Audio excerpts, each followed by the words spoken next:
네, 오늘 HTML, 오늘 지난번엔 스크립트를 해봤고요. 오늘은 헤드에 대해서 알아보도록 하겠습니다. 이 헤드 엘리먼트, 헤드 엘리먼트에 대해서 앞부분에서 잠깐 본 적이 있는 것 같습니다. 메타데이터를 포함하는, 포함하기 위해서 헤드 엘리먼트를 쓰는 거고요. 즉, 헤드 엘리먼트의 시작 태그와 끝 태그 사이에 그 내용 공간에는 메타데이터가 들어간다라는 거죠. 그럼 메타데이터가 뭐냐라는 거를 간단하게 설명을 하면 메타데이터가 이제 데이터의 데이터다라고 되어 있는데요. 네, 간단하게 비유를 해서 보여드리겠습니다. 비유를 해서 보여드리면은 고등학교 성적표라고 해볼까요? 고등학교 성적표. 그래서 뭐 국, 영, 수 어쩌고 저쩌고 있는 거. 근데 이건 이제 선생님용으로 각 반에서 1번, 2번, 3번 각 번호에 해당하는 학생의 성적들을 다 모아놓은 그런 표라고 해보도록 하겠습니다. 음, 뭐 이런 식으로도 있겠죠. 그냥 숫자는 대충 적을게요. 네. 그러면 여기서 데이터는 무엇인가요? 데이터는 이런 점수가 데이터죠. 그쵸? 100이라든가 10, 9, 20, 100, 10, 100, 90, 40 이런 것들이 데이터고요. 데이터의 데이터, 즉 메타데이터는 어떤 거냐? 데이터의 데이터, 즉 이 100이란 데이터가 뭘 나타내는 거냐?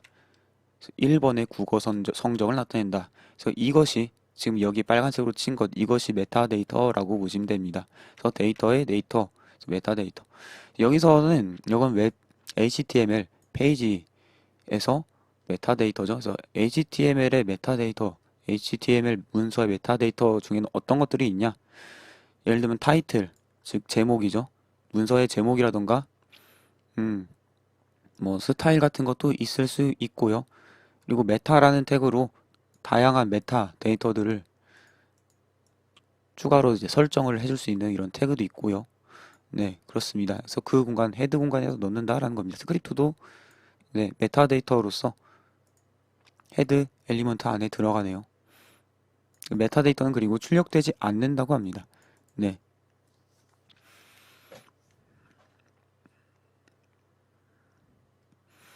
그래서 이런 것들이 있다. 타이틀, 스타일, 메타, 링크, 스크립트, 베이스 이런 것들이 헤드 엘리먼트 안에 들어갈 수 있다.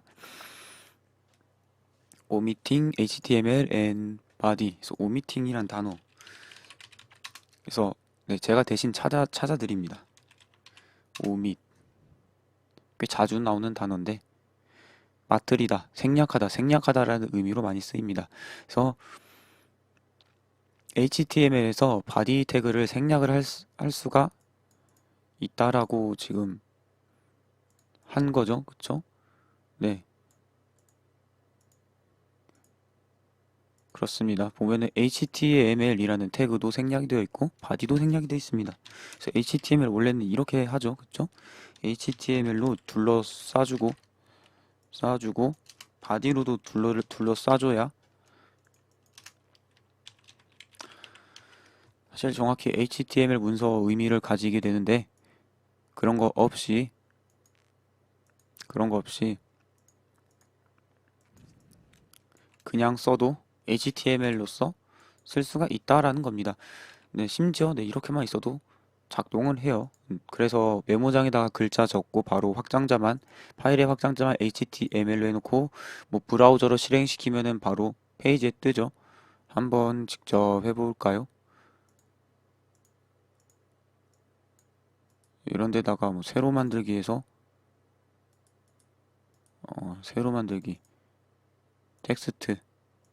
텍스트 문서에서 바로 여기다가 뭐 A, B, C, D 이런 식으로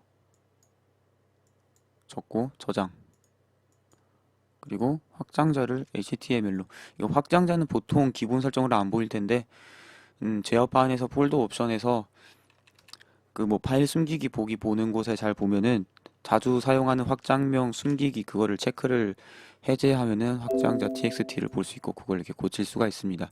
이 아이콘 모양 사람마다 다 다를 텐데 하여튼 열어보면은 이렇게 웹페이지에 ABCD 이렇게 뜨는데 우린 태그 HTML이라던가 body라던가 안 쓰는데도 뜨는 게 바로 생략이 가능 그래서 생략하는 거에 대해서 설명을 하고 있습니다.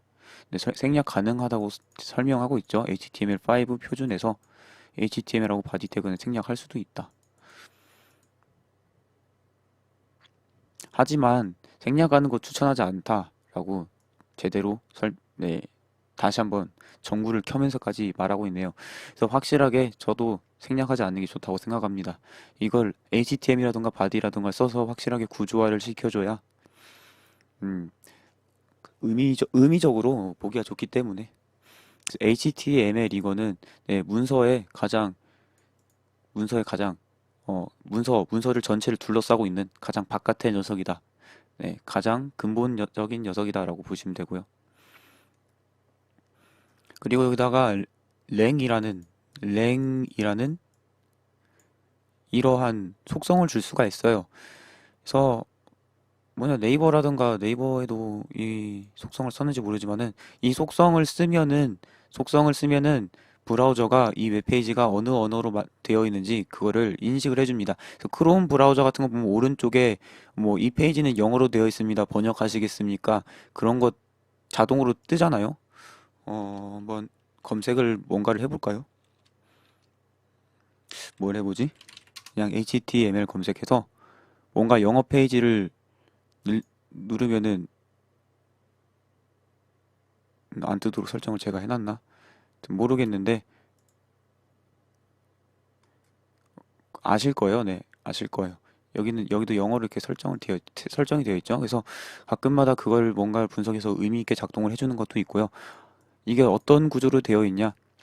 물론 국가명 두 개로 언어명 두 개랑 국가명 두 개로 되어 있는데 이 국가명 두 개만 언어명 두 개만 써도 상관이 없습니다. 그래서 아까 그 뭐냐 이 페이지에선 언어명 EN 잉글리시 앞에 두 글자 EN을 썼죠. 이 US 이건 미국의 US입니다. 이거 아니고. 그래서 이 표준에 있어요. 국제 표준에 언어가 언어 표 중에서 한국어는 알파벳 두 개로 뭐 영어는 뭐 일본어는 뭐 다 있거든요. 이거를 뭐라고 하지? 표준 이름이 있는데 어쨌든 한국어는 KO 이겁니다. 그래서 한국어는 KO고 그 뒤에 보통 언더바 또는 대시로 구분을 해주고 그 뒤에 국가명이 오는데 한국은 KR입니다. 대문자 KR. 그래서 KO, KR 이 칸에 이걸 쓰면은 한국어 페이지다라는 거를 의미합니다. 그래서 그냥 언어 KO만 써줘도 됩니다.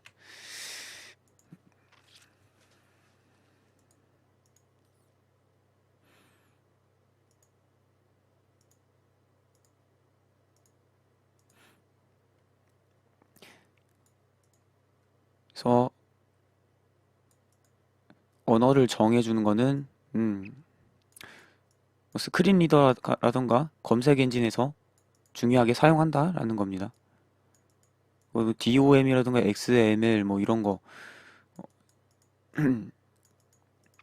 어려운 단어가 나왔는데요. 그냥 이런 거 생략하면은 보통 HTML 문서, 즉 웹페이지에선 문제가 안 될 수 있지만은 HTML 문서를 다른 프로그램들에서 사용할 때는 문제가 될 수 있다라는 겁니다. 그리고 오래된 브라우저에서는 이 바디 생략하면 문제가 될 수 있다고 하네요. 인터넷 익스플로러 9 같이.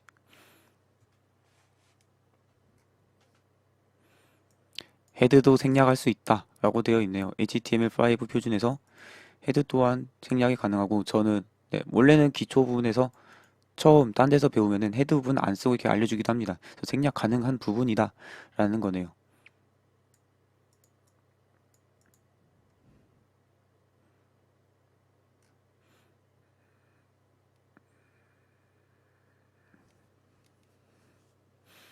타이틀 엘리먼트에 대해서 설명을 하고 있습니다. 이제 헤드 안에 들어갈 수 있는 것들에 대해서 설명을 하고 있죠. 타이틀 엘리먼트 제목에 대해서 이제 제목을 정하는 거죠. 여기다가 이 엘리먼트 내용에다가 그래서 이거는 어디서 사용하냐? 브라우저 툴바에 제목을 정하고, 그래서 위에 보면은 HTML 헤드 엘리먼트스라고 되어 있죠. 그래서 이게 바로 타이틀의 내용으로 들어가 있는 겁니다. 그렇죠? 타이틀의 내용으로 들어가 있습니다. 그거 이렇게 뜨는 거고, 이거 즐겨찾기 페이지에서 이름으로 제공이 되죠. 네, 즐겨찾기. 저는 이런 것들이 되어 있는데, 뭐 컴퓨터 관련된 글 찾다가 나중에 읽어봐야지 해놓고 등록해놓고 안 읽는 그런 것들인데, 그렇습니다. 검색 엔진의 결과에 네, 뜨는 이런 것들이 타이틀이다라는 겁니다. 그래서 하여튼 이렇다라는 거고, 이제 스타일은 이게 다른 네, 예전 시간에 전전전 시간인가 간단한 스타일들 적용한 것들을 직접 해봤었죠. 네, 해봤었습니다.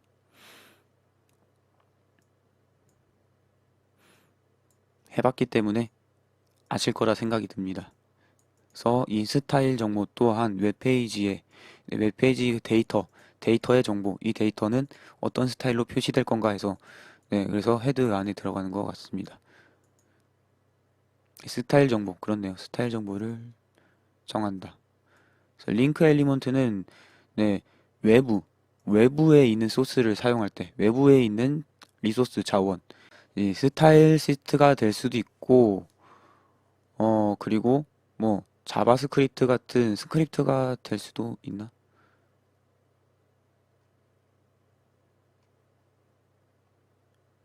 그랬던 것 같아요. 네, 자바스크립트도 이 링크로 썼던 기억이 있었던 것 같습니다. 메타. 이제 메타 엘리먼트는 말 그대로 이제 메타 정보들, 특수한 메타 정보들을 등록을 해주기 위해서 있는 건데요.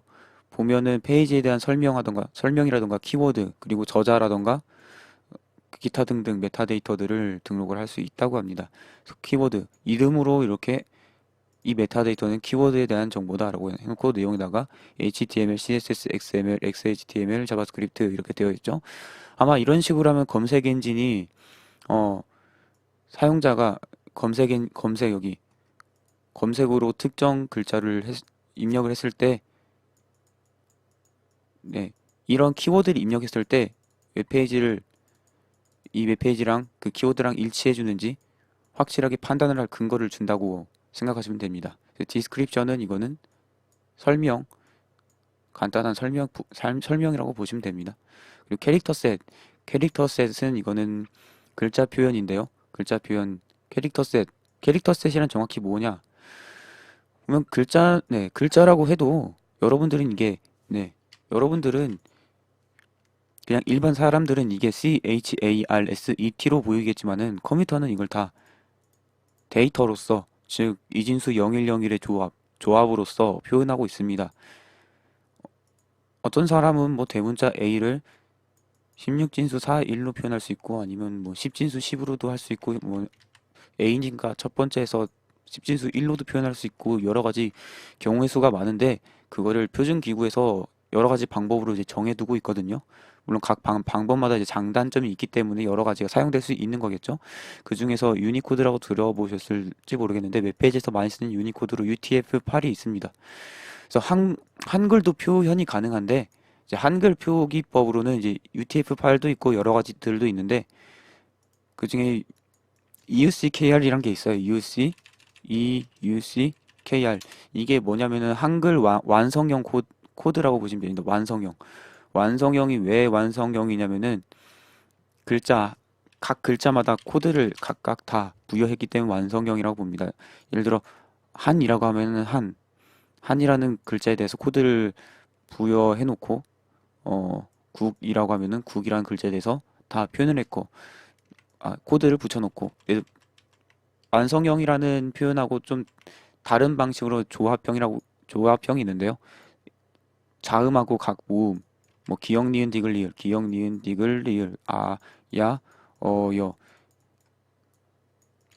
각 자음하고 모음에 코드를 부여해 놓고 뭐 기역이 0이고 아가 1이면은 0하고 1하고 0 이렇게 써 놓으면은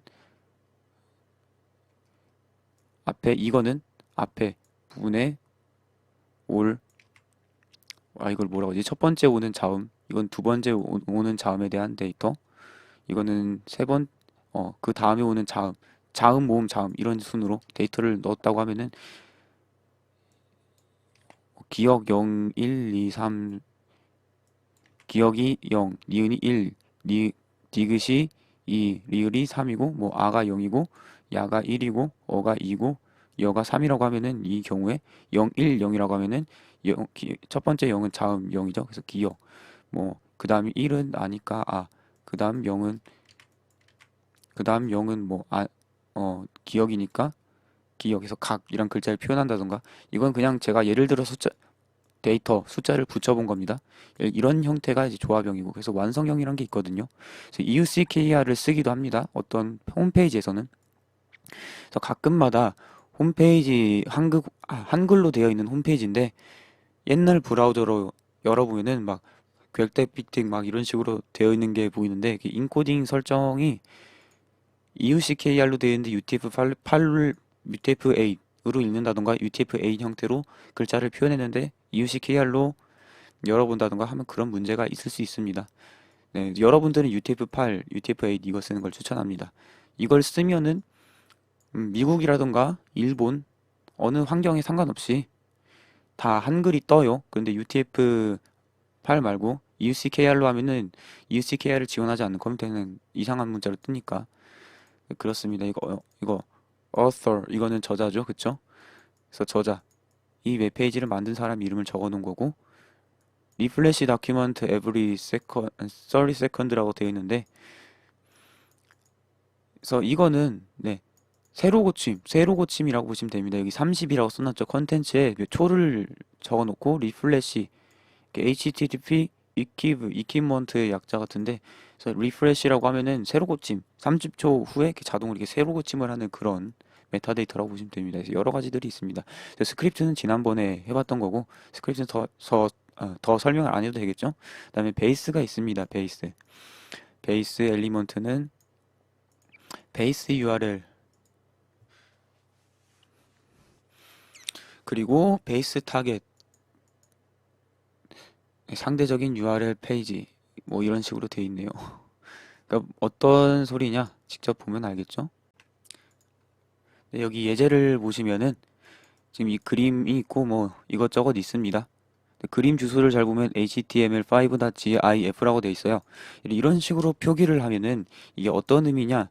현재 HTML 문서와 같은 경로에 있는 html5.gif 그림을 출력 화면에 이렇게 띄워준다라는 의미인데 현재 같은 경로에 그 그림이 있을까요?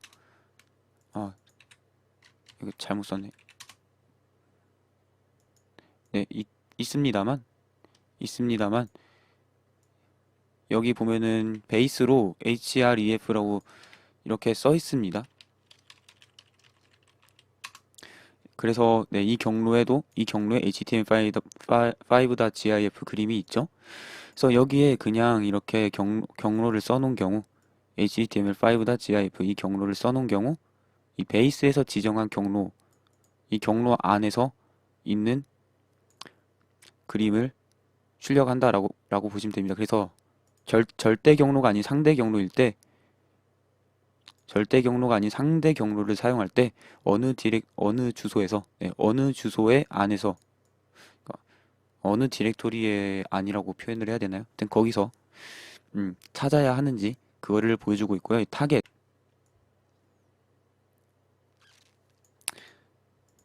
네, 여기서 이 타겟은 링크가 괜히 있는 게 아니고 이 링크를 눌렀을 때 타겟 속성이 기본으로 뭘로 지정될 건가 그거를 표현합니다. 그래서 글도 이렇게 써줬네요.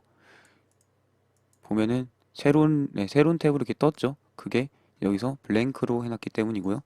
셀프라고 셀프라고 해주면은 셀프 속성으로 타겟이 지정이 됩니다. 그렇죠? 그렇습니다. 그리고 이 경로도 한번 해볼까요? 이왕 하는 김에 이 경로도 한번 해보면 그림이 안 깨졌습니다. 이 w3school.com에 안에 html5.gif라는 그림이 없기 때문에 그런 거죠. 그래서 절대 경로를 사용할 때 현재 어, 어느 경로에서 어느 여기서 뭐라고 써있지? 예, 베이스 URL, 베이스 URL이라고 하는데 절대 경로를 할 때 이름만 쓰는 이렇게 이름만 표현하거나 그런 표현의 경우 기본 경로, 현재 경로를 뭘로 할 건가, 뭘로 표현할 건가 그거를 여기에 href라는 속성으로 지정을 해준 겁니다. 그래서 알아봤습니다. 헤드, 타이틀, 베이스, 링크, 메타, 스크립트, 스타일. 태그를 많이 알아봤네요. 복습한 것도 몇 개 있었죠. 그래서 헤드는 여기까지.